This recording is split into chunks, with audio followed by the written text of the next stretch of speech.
आप देख रहे हैं चैनल मंत्र झनकार। कहा जाता है कि भोलेनाथ बहुत भोले हैं और भक्तों से शीघ्र प्रसन्न हो जाते हैं। सोमवार के दिन भगवान शिव की पूजा और उनसे जुड़े कुछ खास उपाय बेहद कारगर माने जाते हैं। पुराणों के अनुसार शिवलिंग पर आस्थापूर्वक चढ़ाए गए जल और बेलपत्र से ही प्रसन्न हो जाते हैं। कुछ खास मंत्रों के जाप से शंकर भगवान प्रसन्न होकर भक्तों की हर मनोकामना पूरी करते हैं। आइए जानते हैं शिव का एक महाशक्तिशाली शिवलिंगम मंत्र। प्रतिदिन रात को सोते समय एक बर्तन में पानी भरकर अपने सिर के पास रखें। ब्रह्म मुहूर्त में उठें और वह पानी घर के बाहर फेंक दें। इसके साथ ही प्रतिदिन शिवलिंग पर दूध और जल चढ़ाएं। किसी के प्रति मन में ईर्ष्या का भाव न रखें और न ही किसी को दुख पहुंचाएं। कार्य पूरी ईमानदारी और मेहनत के साथ करें। ऐसा करने पर कुछ ही समय में भाग्य आपका साथ देने लगेगा और आपका जीवन सुखी तथा समृद्धशाली हो जाएगा। यहाँ जाने भगवान आशुतोष के अन्य अत्यंत सरल और अचूक मंत्र, जिनका प्रतिदिन रुद्राक्ष की माला से पूर्व या उत्तर दिशा की ओर मुख करके जाप करना अति लाभदायक साबित हो सकता है। इसके अलावा शिवलिंग पर जल आदि अर्पित करते समय इस मंत्र का जाप करें और रोजाना 27 बार इस मंत्र का जप अथवा श्रवण जरूर करना है। इस मंत्र का जाप करने से आसपास की सभी नकारात्मक ऊर्जा समाप्त हो जाती है। जातक के पास लक्ष्मी और धन प्राप्ति के रास्ते खुलने शुरू हो जाते हैं। आपने बस इस मंत्र को घर या ऑफिस में चला देना है और 27 बार पूरा सुनना है। अगर आपको ये वीडियो पसंद आए तो आप कृपया कमेंट और शेयर करना ना भूलें और साथ ही साथ एक लाइक और चैनल को सब्सक्राइब जरूर करें। मंत्र इस प्रकार है। कुमकुम चंदन लेपित लिंगम पंकजहार सुशोभित लिंगम संचित पाप विनाशन लिंगम तत्प्रणमामि सदा शिवलिंगम। कुमकुम चंदन लेपित लिंगम पंकजहार सुशोभित लिंगम संचित पाप विनाशन लिंगम तत्प्रणमामि सदा शिवलिंगम। कुमकुम चंदन लेपित लिंगम पंकजहार सुशोभित लिंगम संचित पाप विनाशन लिंगम तत्प्रणमामि सदा शिवलिंगम।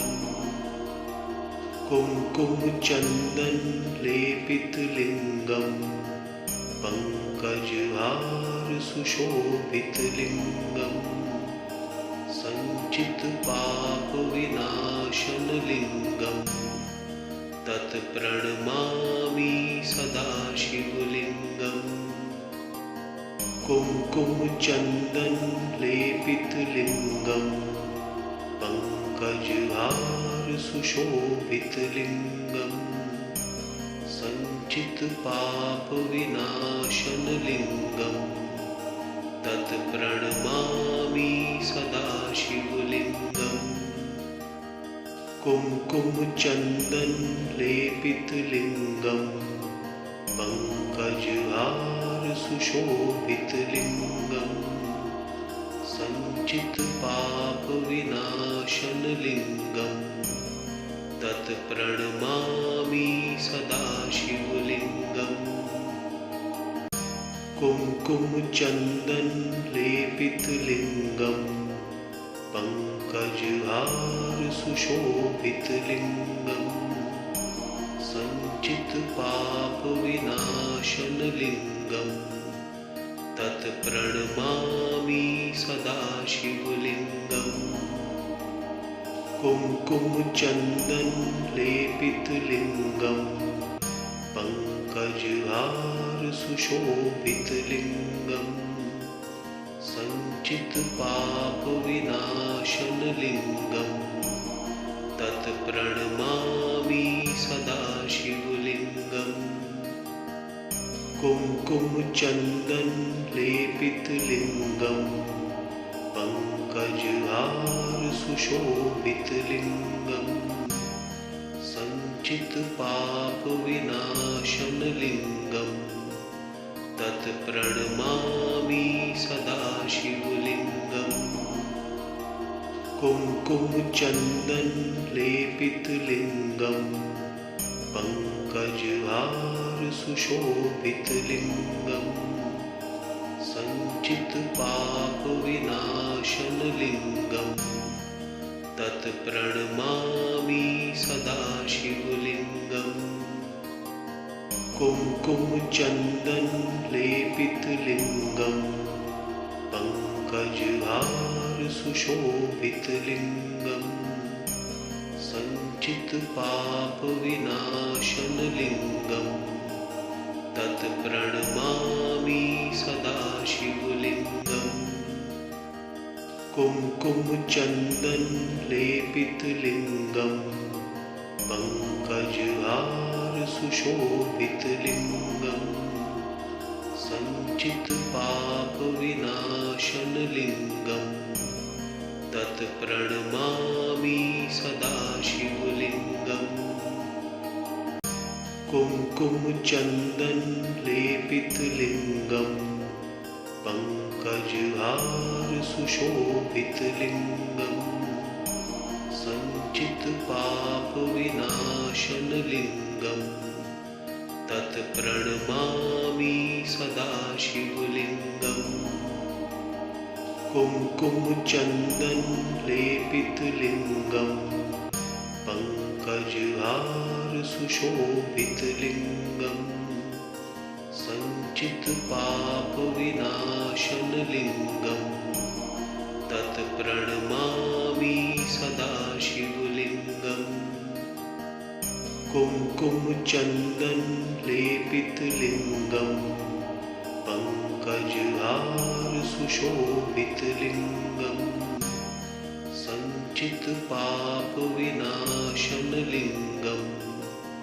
तत्प्रणमामि सदाशिवलिङ्गम् कुङ्कुमचन्दनलेपितलिङ्गं पङ्कजहारसुशोभितलिङ्गं सञ्चितपापविनाशनलिङ्गं तत्प्रणमामि सदाशिवलिङ्गम् कुङ्कुमचन्दनलेपितलिङ्गं पङ्कजहारसुशोभितलिङ्गं सञ्चितपापविनाशनलिङ्गं तत्प्रणमामि सदाशिवलिङ्गम् कुङ्कुमचन्दनलेपितलिङ्गं पङ्कजहारसुशोभितलिङ्गं सञ्चितपापविनाशनलिङ्गं तत्प्रणमामि सदाशिवलिङ्गम् कुङ्कुमचन्दनलेपितलिङ्गं पङ्कजहारसुशोभितलिङ्गं सञ्चितपापविनाशनलिङ्गं तत्प्रणमामि सदाशिवलिङ्गम् कुङ्कुमचन्दनलेपितलिङ्गं पङ्कजहारसुशोभितलिङ्गं सञ्चितपापविनाशनलिङ्गं तत्प्रणमामि सदाशिवलिङ्गम् कुङ्कुमचन्दनलेपितलिङ्गं पङ्कजहारसुशोभितलिङ्गं सञ्चितपापविनाशनलिङ्गं तत्प्रणमामि सदाशिवलिङ्गम् कुङ्कुमचन्दनलेपितलिङ्गं पङ्कजहारसुशोभितलिङ्गं सञ्चितपापविनाशनलिङ्गं तत्प्रणमामि सदाशिवलिङ्गम् कुङ्कुमचन्दनलेपितलिङ्गम् पङ्कजहारसुशोभितलिङ्गम् सञ्चितपापविनाशनलिङ्गम् तत्प्रणमामि सदाशिवलिङ्गम् कुङ्कुमचन्दनलेपितलिङ्गम् पङ्कजहारसुशोभितलिङ्गम् सञ्चितपापविनाशनलिङ्गम् तत्प्रणमामि सदाशिवलिङ्गम् कुङ्कुमचन्दनलेपितलिङ्गम् पङ्कजहारसुशोभितलिङ्गम् सञ्चितपापविनाशनलिङ्गम् तत्प्रणमामि सदाशिवलिङ्गम् कुङ्कुमचन्दनलेपितलिङ्गम् पङ्कजहारसुशोभितलिङ्गम् सञ्चितपापविनाशनलिङ्गम् तत्प्रणमामि सदाशिवलिङ्गम् कुङ्कुमचन्दनलेपितलिङ्गम् पङ्कजहारसुशोभितलिङ्गम् सञ्चितपापविनाशनलिङ्गम् तत्प्रणमामि सदाशिवलिङ्गम्